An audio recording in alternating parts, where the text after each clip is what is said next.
Okay बच्चों, अब इसके टेम्परेचर के अंदर मैं आपको, अब 50 टेम्परेचर पर अगर आपके एंजाइम जाते हैं तो वो भी इनएक्टिव हो जाएंगे। 60 पे जाएंगे तो एंजाइम मुकम्मल तौर पे डिस्ट्रॉय हो जाते हैं। तो ये चीज़ आपने याद रखनी है कि जो एंजाइम है वो टेम्परेचर स्पेसिफिक भी होते हैं। आपको फ़ारेनहाइट में पता होना चाहिए 96 टू 99 टेम्परेचर, और आपको सेंटीग्रेड में 35 टू 40। This is objective. अब हमारे पास कुछ एग्जांपल्स हैं जो हम लोग डिस्कस करेंगे एंजाइम से रिलेटेड। हमारे पास पहला जो केमिकल है जो है ब्रोमालीन। ब्रोमालीन एक खास किस्म का आपके पास केमिकल है जो कि आपके पास अनानास पाइनएप्पल के अंदर अवेलेबल होता है। और ये बहुत इंपॉर्टेंट केमिकल है जो कि प्रोटियोलिटिक और मिल्क क्लॉटिंग एंजाइम के तौर पर एक्ट करता है। Proteolytic enzyme that enzyme which is involve for the protein digestion या प्रोटीन मेटाबॉलिज्म। ऐसे तमाम एंजाइम जो प्रोटीन के मेटाबॉलिज्म या डाइजेशन में इन्वॉल्व होते हैं, they are called a proteolytic enzymes, और इसके साथ साथ इन्हें मिल्क क्लॉटिंग प्रोटीन्स एंजाइम्स भी कहा जाता है। अच्छा जी, इनके सबसे पहले ये कहाँ से सोर्स है इनका? तो ये आप लोग जो हैं एनानास कॉमियासस, इसके स्टेम, अगर स्टेम लेंगे और उसका या उसका जूस लेंगे तो उसके अंदर ये एंजाइम अवेलेबल होंगे। इसकी फैमिली कौन सी है? इसकी फैमिली है ब्रोमीलिएसी। मॉलिक्यूलर वेट देखेंगे तो 2800 मिलीमोल इसका मॉलिक्यूलर वेट है। इस एंजाइम का कलर अगर आप देखेंगे तो इसका येलो कलर, और आप लाइट येलो कलर या आप पफ कलर कह सकते हैं।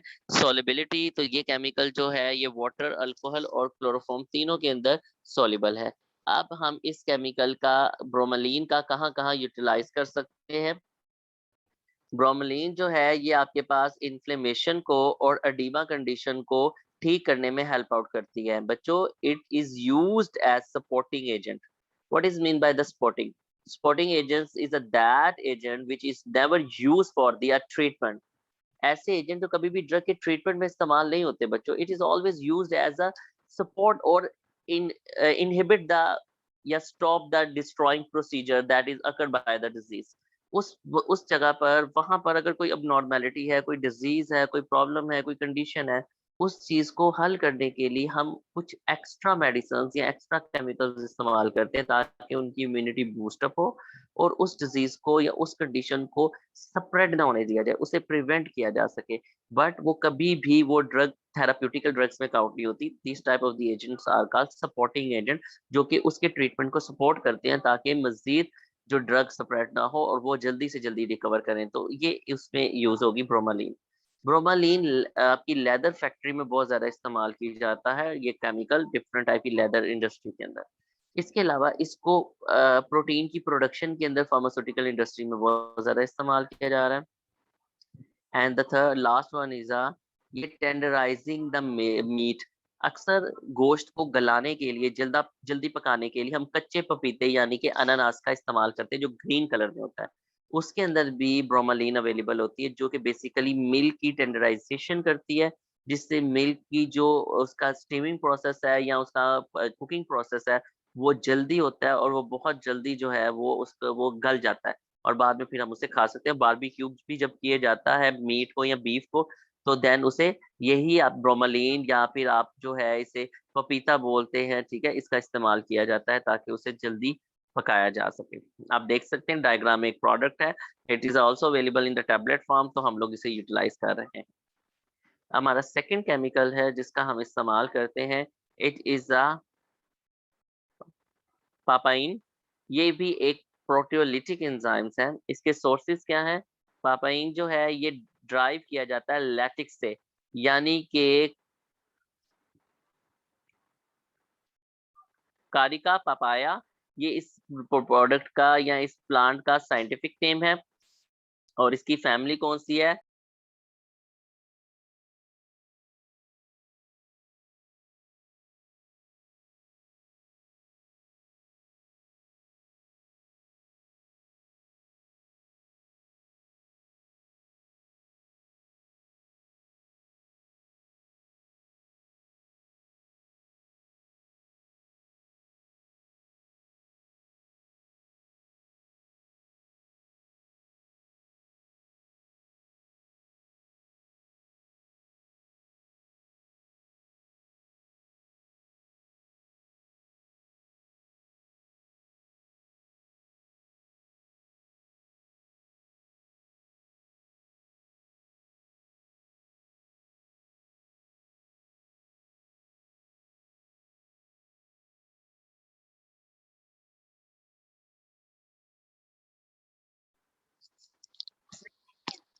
ओके बच्चे, आपके पास ये फैमिली मैंने बता दी। अच्छा, इसे हासिल कैसे किया जाता है? ये जो आपका पापा बीन का जो दरख्त होता है, हम क्या करते हैं, दरख्त के ऊपर या उसके फ्रूट के ऊपर जब वो ग्रीन कलर का होता है, जैसे ये डायग्राम में दिखाया गया हुआ है, इसके ऊपर छुरी के साथ जो है ना 2 से 4 सेंटीमीटर की लॉन्ग लॉन्ग जो है ना कट्स लगाते हैं, इंसियंस करते हैं, लॉन्गिट्यूडिनल इंसियंस करते हैं 2 से 3। इंसियन करने के बाद उसके साथ हम लोग मिट्टी का कोई कंटेनर उसके साथ अटैच कर देते हैं। उसके अंदर से व्हाइट कलर का एक फ्लूइड जो होता है वो निकलना शुरू हो जाता है, ठीक है? और फ्लूइड जब निकलता है वो उस कंटेनर में जमा हो जाता है। हम फ्रूट से भी कर सकते हैं और दरख्त से भी कर सकते हैं, ठीक है? हम दरख्त के ऊपर भी इसी तरह 2 से 4 सेंटीमीटर की लॉन्गिट्यूडिनली कट्स लगाते हैं। कट लगाने के बाद में और ये कट मॉर्निंग में लगाए जाते हैं। फिर उनके साथ मिट्टी के कंटेनर लगा देते हैं और तकरीबन 3 से 7 दिन बाद जाकर हम उसके अंदर से वो व्हाइट कलर का फ्लूइड होता है वो इकट्ठा कर लेके ले आते हैं। तो ये एक मेथड है इसको कलेक्ट करने का, इसे हासिल करने का। इसका जो कलर होता है वो मेजॉरिटी आपके पास amorphous light whitish powder white powder colour का होता है। इट्स मीन कि जब ये उस दरख्त से निकलता है तो ये व्हाइट कलर का लिक्विड होता है। जैसे कि अक्सर आप पौधे तोड़ते हैं तो उसमें तो व्हाइट कलर का लिक्विड निकलता है। लेकिन जैसे ही वो 3 से 7 दिन तक उस कंटेनर में पड़ा रहता है, तो हवा की वजह से वो जमना शुरू हो जाता है। तो अमॉर्फस उन तमाम केमिकल्स को कहते हैं जिनकी शक्ल प्रॉपर नहीं होती। जैसे घर में जो चीनी होती है, उसके क्रिस्टल बने होते हैं, उसे क्रिस्टलाइन स्ट्रक्चर कहते हैं। फटकरी देखी होगी आप सबने, फटकरी की कोई शक्ल शेप नहीं होती। तो ऐसे तमाम चीज़ें जिनकी कोई शेप या शक्ल नहीं होती, उन्हें अमॉर्फस केमिकल्स कहते हैं। तो इसलिए कहा है कि ये व्हाइट कलर में होगा और अमॉर्फस शेप का होगा। सॉल्युबिलिटी देखी जाए तो ये पानी में बिल्कुल सॉल्युबल नहीं है, ये अल्कोहल, ईथर और एसीटोन में सॉल्युबल है। मॉलिक्यूलर वेट अगर आप इस केमिकल का देखते हैं तो ये है 25710 मोल्स।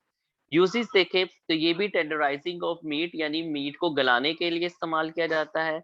इसके अलावा ये प्रोटीन की डाइजेशन के लिए इस्तेमाल किया जाता है। इसका मतलब है कि वो बच्चे जिनके पेट में कीड़े पड़ जाते हैं, जिनके पेट में कीड़े होते हैं, जिन्हें मलाप बोला जाता है या चमूने बोले जाते हैं, उन्हें बेसिकली निमाटोड्स कहते हैं, उनके लिए ये एंटी हेलमेंटिक के तौर पे इस्तेमाल करते हैं। ऐसी मेडिसिन जो पेट के कीड़ों के लिए इस्तेमाल की जाती है, this type the medicine is called anti हेलमेंटिक।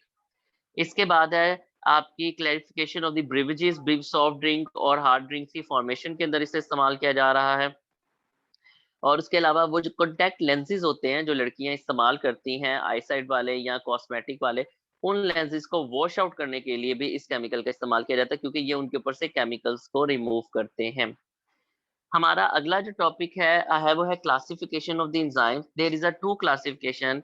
First one is a old method classification and the second one is a new method classification. Old method classification तकरीबन दोनों मिलते जुलते हैं। बस ओल्ड मेथड में वो मेथड है जिसमें एक एंजाइम एक ही फंक्शन परफॉर्म कर रहा है। और इस दुनिया में जितने भी एंजाइम्स हैं, चाहे वो ओल्ड मेथड में आते हैं चाहे वो आपके न्यू मेथड में आते हैं, उनके लास्ट पर एज का वर्ड आता है। ASE, as. ये वर्ड जिस भी चीज के आखिर पे होगा आपने समझ जाना है कि वो चीज क्या है, एंजाइम। जैसे लाइपेज, ऐसे एंजाइम जो कि लिपिड्स को हाइड्रोलाइज या डाइजेस्ट करने के लिए इस्तेमाल किए जाते हैं, they are called a lipase. Cellulase, cellulase वो एंजाइम है जो सेलुलोज को यानी कि स्टार्च को which is present in the plant cell wall, उसको डाइजेस्ट करने में हेल्प आउट करते हैं। एस्ट्रेजेस या एस्ट्रेज एंजाइम वो एंजाइम्स हैं, ये भी लिपिड्स को डाइजेस्ट करने के लिए इस्तेमाल करते हैं। It's is a group of the enzyme जिसमें लाइपेज एंजाइम भी आता है।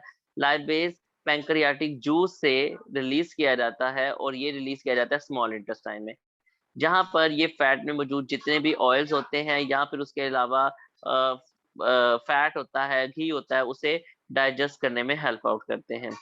ठीक है? लाइपेज जब भी ये आपके फैट को ब्रेक डाउन करता है तो उससे आपके फैटी एसिड और ग्लिसरॉल बनते हैं, जो कि बायोकेमिस्ट्री में आपको पढ़ाया जाएगा डिटेल में। अमाइडेज एंजाइम्स, अमाइडेज एंजाइम वो एंजाइम्स होते हैं जो कि लीवर और इंटेस्टाइनल म्यूकोसा में प्रेजेंट होते हैं और इनका काम ये होता है कि ये अमोनिया को ब्रेक डाउन करें। इसी की एग्जांपल है अमाइडेज की, दो एग्जांपल्स है, आर्जिनेज एंजाइम्स और यूरिनेज एंजाइम। आर्जिनेज वो एंजाइम्स होते हैं जो आर्जिनिन को यूरिया में कन्वर्ट करते हैं। हम जो तमाम इंसान है, हमारी बॉडी में जब भी प्रोटीन का मेटाबॉलिज्म होता है जो वेस्ट बनता है वो वो सा है यूरिया। हम सब यूरिया वाले हैं। हमारी बॉडी से जब भी नाइट्रोजनियस वेस्ट एक्सक्रीट होगा तो वो यूरिया की शक्ल में होगा। तो आर्जिनेज एंजाइम जो है वो आर्जिनिन को, जो कि अमोनिया में प्रेजेंट होती है, वो इसे यूरिया में कन्वर्ट करती है। यूरिनेज एंजाइम ये भी आपके लिवर सेल्स में और सोयाबीन सीड्स में पाए जाते हैं। ये भी आपके अमोनिया को यूरिया में कन्वर्ट करते हैं ताकि बॉडी से उसे स्क्रीट आउट किया जा सके। अमोनिया बहुत ही खतरनाक किस्म का नाइट्रोजनस वेस्ट है, जिससे हमारी बॉडी जो है खत्म, वो बॉडी में बहुत ज्यादा टॉक्सिन्स प्रोड्यूस होते हैं और बहुत ज्यादा हार्मफुल इफेक्ट्स आते हैं। ठीक है, तो बच्चे मैं अब ये कंप्लीट कर लूँ, बस मेरे एक पेज हो रह गया, फिर उसके बाद हम लोग जो है अपने क्वेश्चंस की तरफ आते हैं, फिर हम क्वेश्चंस आंसर्स करेंगे। ठीक है, इसके बाद हमारे पास है न्यूक्लियेसिस एंजाइम। ये वो एंजाइम्स हैं जो हमारे न्यूक्लियस में पाए जाते हैं, जो डीएनए और आरएनए की मैन्युफैक्चरिंग के अंदर इन्वॉल्व होते हैं।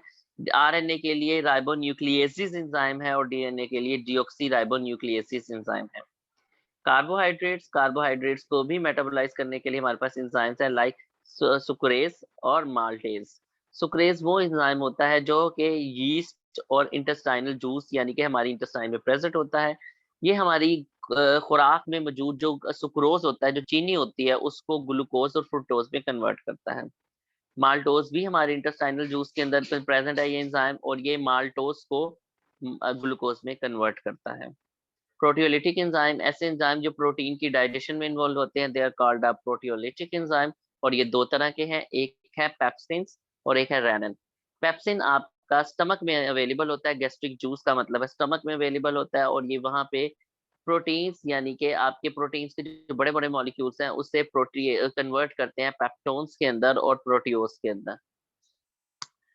रेनन रेनन आपकी मिल्क क्लॉटिंग प्रोटीन है या एंजाइम्स है। ये म्यूकस मेम्ब्रेन जो है स्टमक के अंदर अवेलेबल होती हैं, और ये भी आपकी मिल्क के अंदर से जो प्रोटीन्स होती हैं उसे सेपरेट करके उसे डाइजेस्ट करती हैं।